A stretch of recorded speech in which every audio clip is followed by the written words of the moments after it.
মুসলমান ভাইরা রাগ করবেন না, তোর কথায় কোনো মন খারাপ করিনি। কেবল জানার জন্য একটা প্রশ্ন করছি, আপনারা কমেন্ট করে উত্তর দিন। প্রশ্ন হলো এই যে মৃত্যুর পরে জান্নাত জাহান্নাম আছে, তো জান্নাতে যারা যাবে, তো জান্নাতে সে অনেক সুখ আর অনেক শান্তি রয়েছে। তো সেখানে আপনারা যা খুশি খেতে চাইবেন আপনারা সাথে সাথে পেয়ে যাবেন।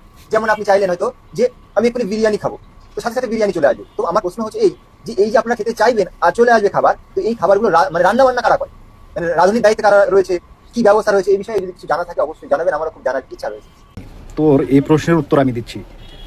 তুই একটা প্রশ্ন করেছিস যে আল্লাহ তাআলা এই বেহেশতের মধ্যে মুসলমানদেরকে কিভাবে খাওয়াবে।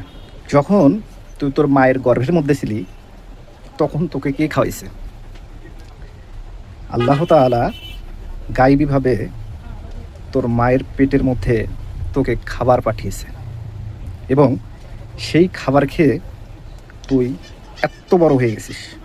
আজকে তার নাফরমানি করতেছিস যে মহান রব্বুল আলামিন পবিত্র অবস্থায় তোকে দুনিয়াতে পাঠাইছে আর তোর রিজেকের ব্যবস্থা করে দিয়েছে গায়বীভাবে। আল্লাহ তাআলা তোর মায়ের পেটের মধ্যে খাবার দিয়েছে। সেরূপভাবে